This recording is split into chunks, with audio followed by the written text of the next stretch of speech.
guys, it's your old pal Tom. I'm here in the kitchen once again. We're going to be making some homemade pizza from scratch. Don't know if you guys have ever done this before, but you are here. You are taking the plunge, and we welcome you. Access Elite welcomes you, and thanks so much for joining us for this very, very special class. What makes me an expert in preparing pizza? Well, first of all, I've eaten pizza since I was probably about 4 years old, which is a few years. And second of all, I've made a lot of pizzas at home from scratch like we're going to do today. And once you see how simple and how easy this is, with just a few basic ingredients and a little bit of equipment, I guarantee you're never going to eat frozen pizza, delivered pizza. Again, you're going to be hooked. Okay, so what I thought I would do would be to just kind of break this down into a couple of sections. First of all, the equipment that you're going to need either today or in the future if you continue to do this. And then second of all, the ingredients which we're going to be working with today. Thirdly, preparing the dough and building your pizza. And fourth, and most important, eating what you made, okay? Yeah, very important that you eat what you made, especially if there's other people around, because you want to make sure that if you're not going to eat it, no one else is going to. So no matter what happens, you know, take a bite of it and taste it. And I guarantee, even if you do not follow along 100% and you get lost, it's still going to be delicious, okay? Because everybody loves pizza. And that's just the beauty of this. So thanks again for joining us here at Access Elite. And let's get started with just some of the equipment that I'm going to use today. If you don't have this, I'm going to kind of go through a few substitutes as what you can use in place of that, okay? So first of all, what we're going to do, everyone needs an oven, okay? I'm assuming everyone has an oven. And at this point, before we even start anything, you want to turn the oven up to 500 degrees. 500, or as high as it will go. We find 500 works about the best. And second of all, make sure the shelf is on the very bottom rack. You want to have it very close to as close to the bottom as you can get it, okay? So very important, 500 degrees, shelf on the very bottom, the rack on the very bottom. Okay, so we have that. Next, we're going to need something to cook the pizza on when it's in the oven. And this is what I'm using today, and then I'll go through things that you can use yourself. What I have in there is it's called a pizza stone, okay? And it looks like this, okay? I actually have two of them. So this is what it looks like. It's a ceramic disc, probably about 12, 14 inches in diameter. Thickness, probably about a ½ inch to anywhere to an inch, just depending, okay? And this is what your pizza will bake on. If you get a wood-fired pizza like at a restaurant, it's usually cooked on something like this, just on a larger scale. Okay, so I have that in the oven right now, heating up to 500 degrees as well, because you want to have this preheated along with everything else. Also, they make something called a pizza steel, which is similar to this, except it is made of steel. It can be rectangular, square, round. Pizza will get cooked on that. And the thing that's important about this particular thing, the stone or the steel, is it will hold the heat. Okay, and that will allow your crust to get crispy on the bottom. Okay, so very important that you have one of these. If you don't, I will get to what you will or what you can use laying around your house right now. Second piece of equipment that will make your life easier is what they call a pizza peel. Okay, I'm sure you've seen these around. All pizzerias have these. They come in metal, they come in wood, long-handled, short-handled. This has been with me a very long time. So this is used to get your pizza from point A, which is where we're making it, to point B, which is the oven, okay? So we're going to go from this to this, you know, boom, boom, boom, and you have to have some way to do that, okay? Pizza peel, pizza stone would be my first choice for equipment, okay? So if this is your first time, which it very well could be, you may not have this around. So what are you going to use, Tom, in place of the pizza peel and the pizza stone? Well, here's a couple options for you. First and foremost, everyone probably has a sheet tray, right? Some sort of a baking tray. So if you have two of these, you will need two. One of these will go in the oven, and the other one will not.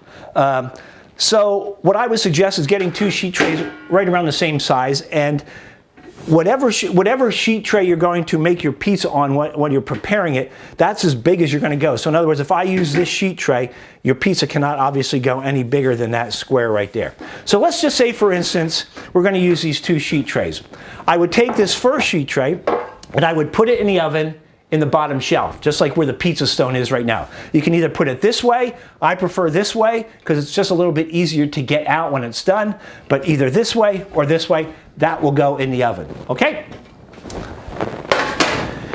If you don't, so you have that, that's in the oven. Second of all, you have another sheet tray. This is a little bit smaller, but this is what you're going to build the pizza on, okay, before it goes in the oven. So once we do this, the pizza dough will go on here, which will, as you see as we start building it, the pizza dough will be put on here. And then when it gets time to put this in the oven, we're going to just kind of come over here and slide it onto the other tray. So for example, if this was in the oven, the pizza was made, you come over and just kind of slide it onto here like this, okay? Obviously, you don't want to make your pizza on this side because if it does, you got the lip. It's not going to slide off. You want it to slide very easily into the oven, okay? So those are your two options right there. And thirdly, if you have a cast iron skillet, you can make it right in here. You can put it right in the skillet and build your pizza right inside this. And no need to heat this up because, well, if you would heat it up, bring it out, it'd be way hot. You start making your crust in there, it was cooked, it would not be good. So if you're going to go this method, if that's all you have, build it right in here. And being as it does have sides to it, you could really make yourself a deep dish pizza. It might be pretty good too. So those are your options. Other options would be a pizza pan, which you probably see in the store. They're about A big and they got holes in the bottom.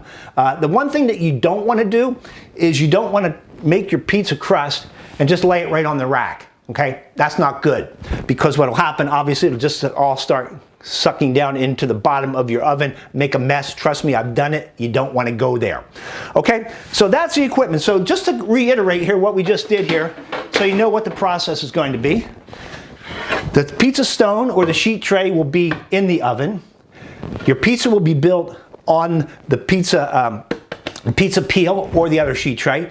You take once the pizza's made, you'll walk it over to your oven. This will be inside, and you slide that onto whatever the surface is you're cooking in your oven. Very simple, okay? And that's, as far as equipment, really all you're going to need. The only other thing I would suggest is if you have a rolling pin. Doesn't have to be a 3-foot long rolling pin like this, but if you have a rolling pin, this will help form the crust in the very beginning, especially if you don't have a lot of experience, throwing the crust up in the air or just working with pizza dough. This will kind of get you in the ballpark. Okay, so let's kind of go through the ingredients that should have come in your box.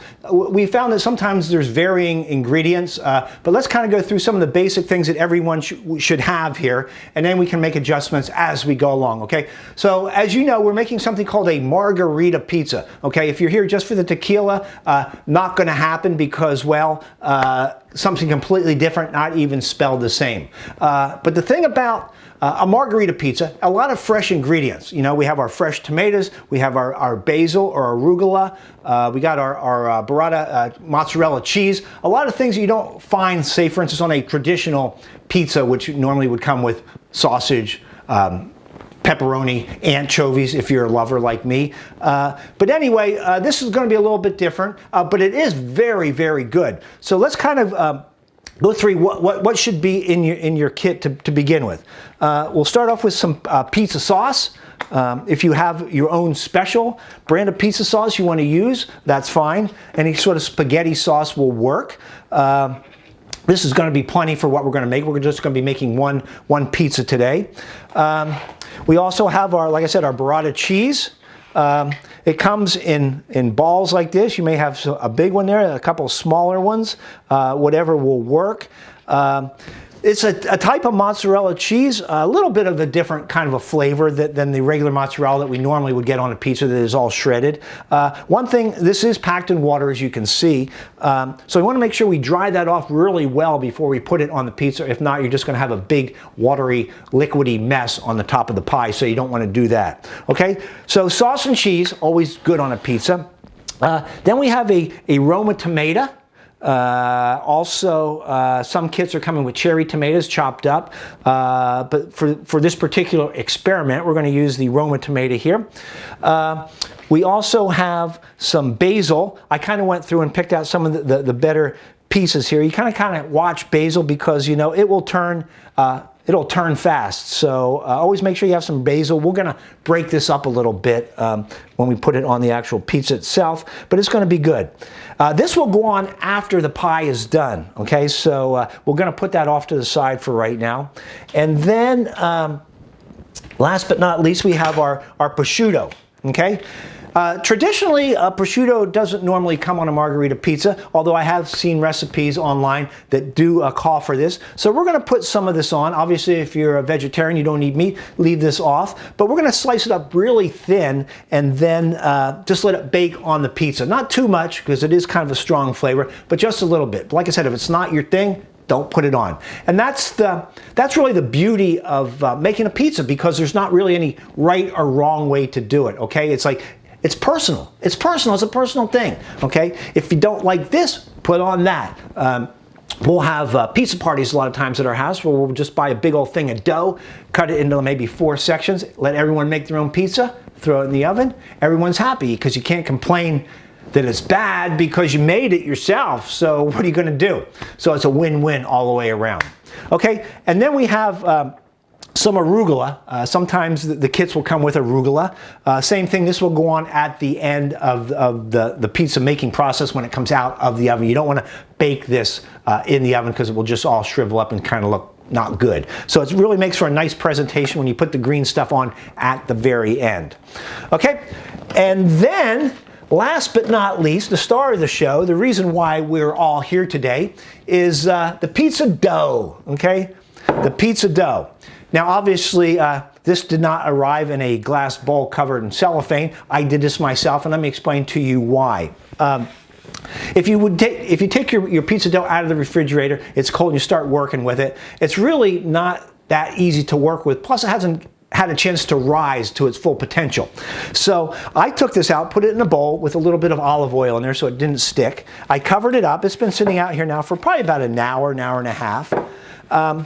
And what this will allow the dough to do would be to just rise a little bit bigger, like how this is right here. Okay? What you can do at that point is just kind of punch it down a little bit, get some of the air out of it. It's just going to be easier to work with.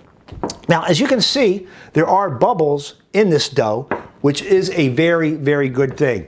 If you would pull the dough out and nothing happened, it just kind of laid there and flat, didn't rise, that means the dough is probably old, the yeast is dead, and while you can still make a pizza, it's just going to be kind of like a flat piece of cardboard, okay? So always make sure that your dough, it does have bubbles, and if it does, don't freak out, okay? Because that's a good thing. It means the dough is alive, it's full of life, it's ready to perform for you, okay? So that's what you need to do. Now, obviously, if you're watching this video right now and you did not take it out of if you did not let it sit out and it's ice cold, don't panic. It'll still work. These are just little tips that I found along the way that may help ease your process of doing this. And this is really the most important part of the process, is making the pizza dough. Okay? So what we're going to do here is, as you can see in your kit, you also got some pizza flour, okay? Some of the kits come with Parmesan cheese and pizza flour, okay? And I gotta tell you, they look identical. As a matter of fact, one of the classes that we did, when the thing was all done, we were eating our pizza, someone said that their pizza seemed a little on the dry side and couldn't figure out what the problem was. You know, we used enough sauce, didn't put enough cheese, oven was at 500. So kind of walking through the process, we realized at the end he sprinkled the Parmesan cheese, otherwise known as the dusting flour, all over the top of his pizza, and it just kind of sucked all the liquid out. So instead of Parmesan, he uses the flour. Not a good thing. Okay, so if you have both the dusting flour and the Parmesan cheese in your kit, they should be clearly marked, but be careful. Okay, so what the flour does, and it's very important, I always keep a little extra flour in case I need some, but it's very important to, first of all, flour the countertop that you're working on like this. Okay, and then you're going to take your pizza dough and you're going to roll it out onto the counter. And the reason that flour is going down, obviously, so it doesn't stick to whatever surface that you're making your pizza on. Okay, so I would put it on there once, flip it over, and get the other side all nice and dusted, so it's easier to work with. And then what you want to do is you just want to kind of take it here and roll it into a nice ball. Okay, like that. Put it back on the counter like this. Okay, now the idea, what we're going for here is we're going to try to make a round pizza, you know, because we're all used to seeing round pizzas. Now, if for some reason you're having an issue with getting it round, if it looks rectangular, triangular, octagonal, don't even know if that's a word, but if it's not perfectly round, don't sweat it, okay? These are homemade personal pizzas, so we're not expecting it to look like a cookie cutter pizza from one of the pizza places, okay? So you want to first of all push it out, and as you can see, it just has a tendency to spring back. And that's because of the yeast in there. And it means that's a good thing, okay? So push it down and get it in kind of as round as you possibly can, okay? So at this point, if I was a professional pizza maker in a pizzeria back in New York City, this would be going up in the air now, flying it around my head, okay? I can do that to a certain point, which I will show you in a little bit, but not that high. But I'll show you the process if you guys ever want to attempt it. But at this point, I would take out a rolling pin, okay, and kind of get it going. Put a little bit of flour on the rolling pin. Very important that the dough doesn't stick to that. And we're just going to start to roll it out like this. Okay, and as you will see, it is springing back, but that's normal, okay? That's okay. That's a good thing. And you're going to put a little pressure on there. This might be the most workout I have had probably in the last month making pizza, but it is a good workout nonetheless, okay? So, and this right here is the most important part of the process, is forming your pizza dough. So, once you get it something similar to this, then you can try it, do it by hand after that. Okay? Since we're using one lump of dough, this is going to be a relatively thick crust pizza. If you don't like your crust as thick, you know, maybe use half, use a quarter, whatever you want to do. But this is probably going to end up being like a 12-inch thick crust pizza because we have a lot here. But that's okay. So what I'm going to do here is we're going to put it over our hand, and we're going to just kind of start pulling the edges like this, okay? Start pulling it around, just kind of going around in a circle like that. And you'll be able to feel that the weight of the dough is starting to expand a little bit, and it is getting bigger. If you put it back on the countertop, you can see it has enlarged a little bit. So once you get it to a point like that, and you can continue with the rolling pin too. If you want to roll this whole thing out, that's fine. Just don't over roll it or it will still remain flat and not rise. Okay, so we're going to put it over our hand. First of all, I'm going to show you what we're going to do. We're going to put it over here like that. We're just going to turn it, okay, like this. Keep turning it. Keep turning it. And basically what I'm doing here is I have my hands cupped like this, fingers pointing down. Your fingernails don't rip through the dough. That's very, very important to keep in the back of your mind. And as I'm doing it, I'm pulling my hands out. I'm turning it, and my hands are going out, kind of like this, right? Like that, like that. So watch. I put it over here like that. I'm turning it, my hand's going out. Turning out. Turning it out. And just keep flying it around. And like I said, if I was a professional at this, it would be going up in the air right now, but I don't want to embarrass myself, okay? But as you can see, it's getting thinner, and don't be afraid that it's going to rip, because this is pretty sturdy dough, but it will if you keep stretching it too much. Your finger won't go through it. But if it does, don't worry about that. You can just take your fingers and squeeze it together a little bit, cover up the hole, and continue the process. Now, as you can see, the outside crust is a little bit thicker than the inside, which is how pizzas normally look. If you don't like that look, if you want everything uniform, just take your rolling pin, like so. Just kind of go back out like that. Kind of flatten it out, if you will. Okay. Put it back over your hand. Kind of do a few more of these. Okay. And it's working. I mean, this seems to be doing pretty well. Just going to keep going around and around and around and around. Okay? And there it is. So I like to kind of go around the outside again here and just make it perfecto. So we're about a 12-inch pizza right there. And this will, once you put this in the oven, it's going to balloon up and it's going to look beautiful. But like I said, if you want it a little bit thinner, just take your rolling pin and go back like we just did, while at the same time trying to keep it as round as possible, which that seems to be working right now, I think, right? So there you go. So this is your pizza dough. The good news is this is almost the hardest thing of the whole process, although there is one other portion of this that I will make note of, so you guys will know. But you got this done. So one of the hardest steps is now over. So what we have to do now is we have to transfer this onto either a baking sheet, like we talked about, or my pizza peel. Okay, so I'm going to use a pizza peel. And before you do that, you want to put some of your dusting flour on here. Or what I like to use, and this is just a personal thing, it seems like it kind of makes the crust a little bit slipperier and sliding on here. I don't even know if sliding is a word. Is sliding a word? It is today.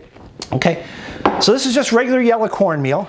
And it's going to go right on here. Just cover the whole surface of this.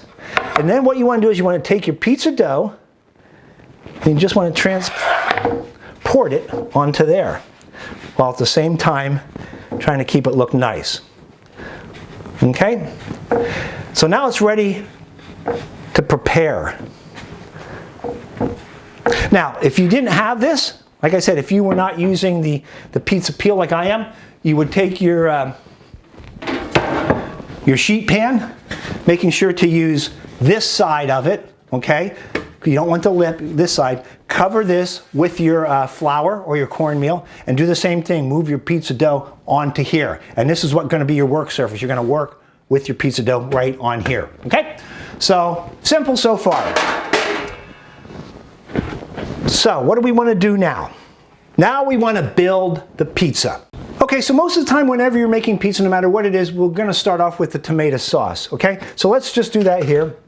And this is pretty much up to you how much you want to use. Some people love the saucy wet pies. Other ones, just like just a little bit. So I'm going to go about halfway here. It just makes it a lot easier to manage and not so wet when the thing's in there cooking. So you don't want to go all the way to the edge. Leave about a half of an inch all the way around for the actual crust itself. Okay, and that's really all you need. Like I said, if you want to put more on, it's okay. But the sauce that comes in your kit should be way more than enough than what you're going to need.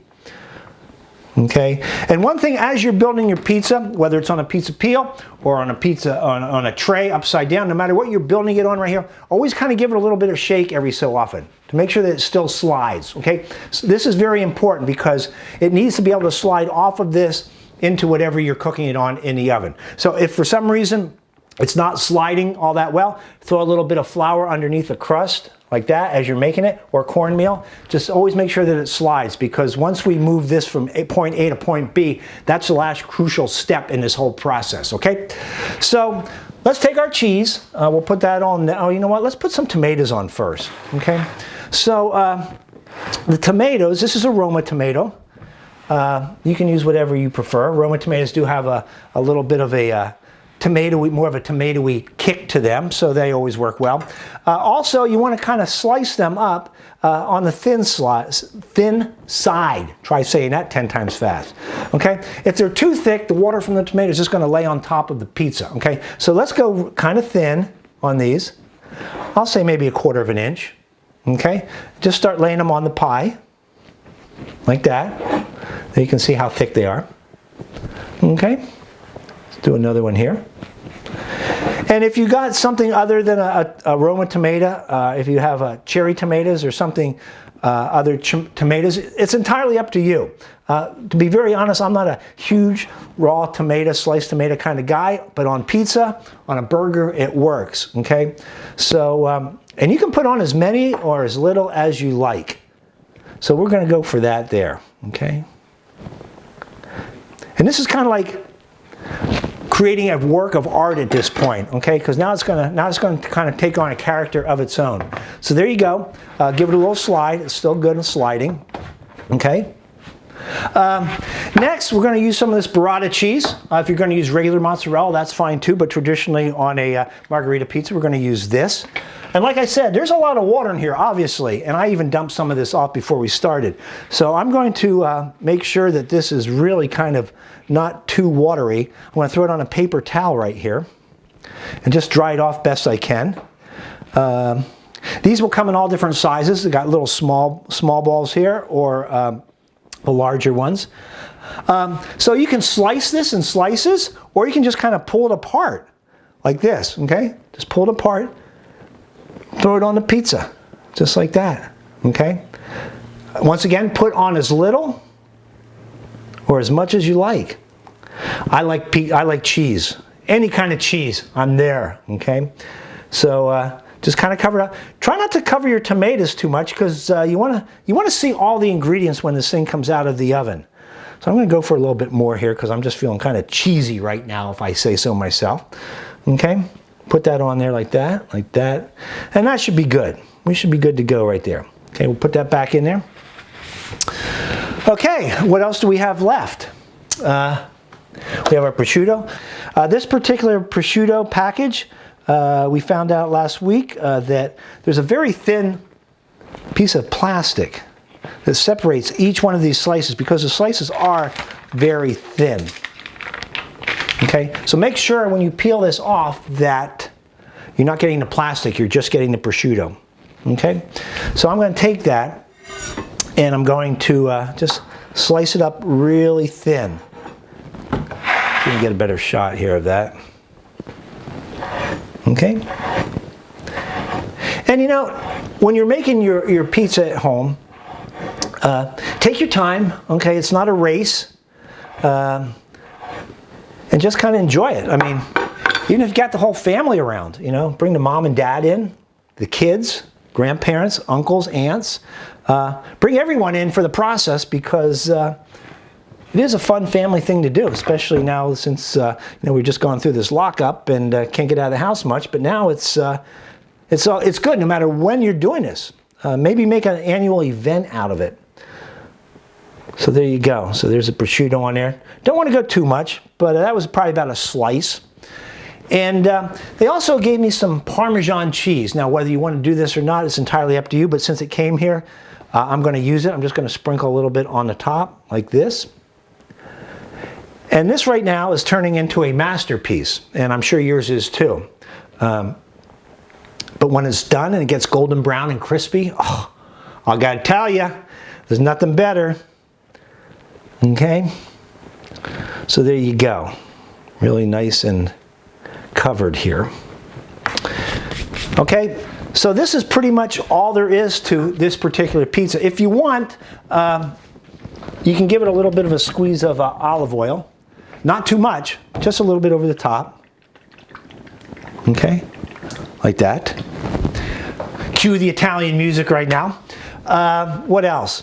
Just a little salt and pepper. I like putting salt and pepper on mine. All over the top. Okay. And freshly ground pepper. If you want to throw some other stuff on, basil, or I'm sorry, oregano, Italian seasoning, you can. But like I said, traditionally, that's all that will go on the margherita pizza. Give it a shake, okay? And that's really all there is to building the pizza. So what we're going to do is, this is the last crucial step of the process where something could go wrong, but you guys are professionals. I know this is going to be a piece of cake for you, but I just want to warn you ahead of time. The idea is we need to get, like I said, point A to point B. And this needs to slide off easily onto either your pizza stone, your steel, your baking tray, whatever you have in there, what you're going to cook this on, it needs to slide in there, because you almost have like a one-shot deal at doing this, because once it hits the hot surface, it might stick a little bit. And once it does that, it's going to be hard to move it around. So give it one last shake, okay? Double check to make sure your oven's on. Sometimes people thought they turned their oven on in the beginning of this whole process. They go to put their pizza in, they forgot to turn it on. Okay, a pizza this size, I'm going to set the timer for right around 9-10 minutes. That's usually about the going time for something this size of what we're done. So we're going to do that. We're going to set the timer for 9.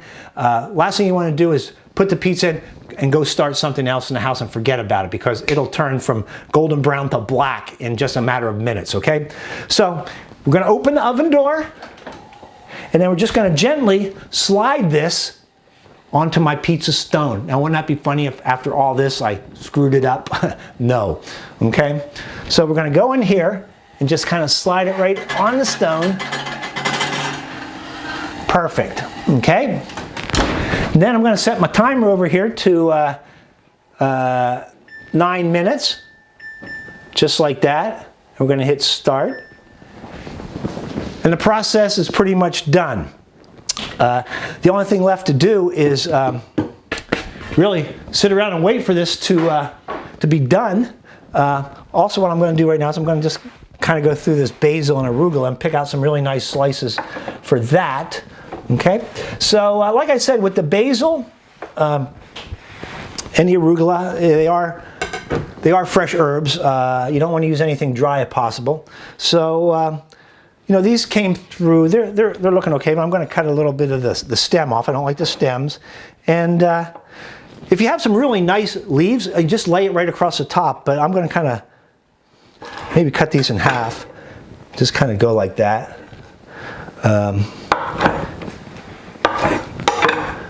Just so it's ready to go. And I'll leave that one. That looks pretty good. That one looks pretty good. Maybe we'll also throw in some arugula here, just in case you guys got the arugula kit. Like I said, it's either basil or arugula. Traditionally, it's basil that goes on here, but we'll just do a little mix here of basil and arugula. Oh, and you know what else I forgot to tell you guys? It came with the kit, which goes on at the very end. I forgot. I just saw it sitting over there on the counter staring at me, is the balsamic glaze. Okay, the balsamic glaze, and this just gives it that little extra oomph, you know. Plus, it makes it look pretty as heck. That's all I can tell you. It brings everything together and makes you look like the professional pizza chef that you will soon be. Okay, so that should be plenty on the greens. I don't want to overdo it. And if you don't like produce on top of your pizza, leave it off. But as far as the presentation goes and the way it looks, it's a beautiful thing. So let's just leave it at that. And then for the, I think that's pretty much it as far as the toppings go. We got everything there. Got just a couple minutes left on that. Let's look at this balsamic glaze. What happened not too long ago, just to give you guys a little inside info here. Balsamic glaze is nothing more than just balsamic vinegar that is cooked down and gotten thick. So I made some the other day just because one of my kits came and it was all over the place. It spilled, so I had to make some real quick. Basically, good rule of thumb is if you start off with 2 cups of balsamic vinegar, cook it down until it's thick like this, you'll probably end up with about a half a cup. Okay, so it does really reduce. I also added a little brown sugar when I made mine too. Just gives it a little bit sweetness, but not too much, rather than just the vinegar cooking down, which will become sweet in itself. But a little brown sugar, a little white sugar, even a little bit of honey works good when you're reducing it. So if you ever get in a bind or you just want to make some balsamic glaze yourself, just do that. Buy some pretty decent balsamic vinegar. You don't want to use one that has a lot of water in it. But use one that's a pretty good balsamic vinegar. It'll cook down a lot faster, it'll be a lot better. Okay, so we're going to wait for that to get done and then pull that bad boy out of the oven, take a look at it, finish it up, and most important, we're going to eat it. Okay, so the timer just went off at 9 minutes. I opened the oven door. I could have taken it out. I gave it 1 more minute. So for something like this, let's say 10 minutes, okay? And let's pull this puppy out and see how it looks. Okay? Being very careful not to burn yourself. Okay? And there you go. Is that the most beautiful thing you've ever seen in your whole entire life? Some may say, Tom, it looks a little dark around the outside. It's not. That's perfect. Okay, that's beautiful. Everything is cooked inside the tomatoes. The cheese just melted with a little golden brown on top that you can see.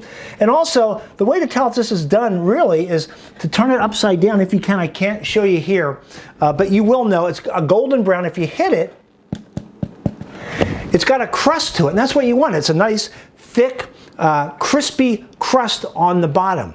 And as far as looks-wise, I think it's a perfect specimen of a Margherita pizza, if I do say so myself. So the only thing left to do now is we're just going to put some of these little basil in here, little arugula. I probably got a little bit more here than I really needed to do, but let's put that on there like that.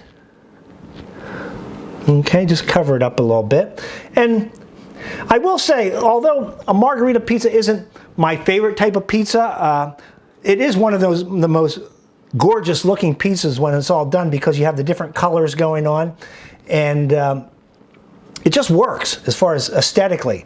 So the only thing left to do here is to drizzle it with a little of our balsamic glaze. If you got it in a container like this, don't try to pour it in, it's going to be a mess. Watch this. Here's a little trick. Take a spoon, take the back end of a spoon, and then just start going all around like this. This is a little bit thick. There you go. Okay? You don't want to pour it on, or you're going to end up like one big glob. But if you do it this way, like so, pretty much covers it all and makes it look oh so beautiful. And then really, after you get this part of it done, the creation is now finished. That's it. That's your pizza. Okay? One other tool I forgot to tell you guys that you will need is a pizza cutter or a knife, whichever you prefer. Obviously right now this just came out of a 500-degree oven, so it is a little warm. I'm going to cut a little piece here because it's always important, I feel, to taste everything that you make. At least when I'm on camera, I like to, so I don't give the illusion that I just make this and then throw it in the trash, okay? So go through there like that. And like I said, in the real world, I would let this cool for probably about 5 minutes, 10 minutes, okay? Because it'll give the ingredients a chance to set. But as I'm cutting through this, I can just feel that it's like cooked perfectly. And if you look at your pizza, I don't know if it's going to show off here on camera, but you should have like little air pockets throughout the whole bottom of your crust. That's because the yeast and the dough has risen. It makes it kind of fluffy. It's just not laying there, like I said in the very beginning. That's very important that your dough is fresh. So let's just cut off a little piece here. And before I cut this, I should have said, if you're one of those people like me that likes taking pictures of your food, probably the best time to do it would be before you start massacring it like I'm doing right here. But anyway, put that back there like that. And you can see a little bit better here, the holes all along the side, air pockets. That's a beautiful thing right there. And as you can see, I don't know if you can see it too well, but the bottom of the crust is kind of like a golden brown. Okay, a little bit of cornmeal on the bottom there. Hopefully yours did not stick.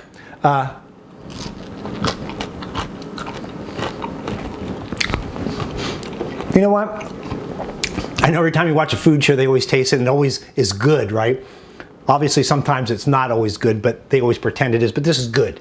This is good. And you saw how easy it was to do in just, no time at all, probably like 40 minutes. The balsamic vinegar, or the balsamic glaze, just adds to it oh so beautifully. Okay, so that's it. Margherita pizza in probably less than 45 minutes. Thanks so much for joining us. Hope I covered all your questions, your answers. But it's very simple to do. Like I said, the two main things that you're going to run into is making sure that the dough is perfectly round. You get that to a nice form. It doesn't stick to your pizza peel, whatever you're making it on, and then getting it from there to there. The only thing left to do now is to eat this whole thing, okay? Which I'm going to have to get some help on. But thanks again for joining us. I don't know what we're going to be making next time, but I can only hope it's going to be half as good as what I just made here today. So thanks so much.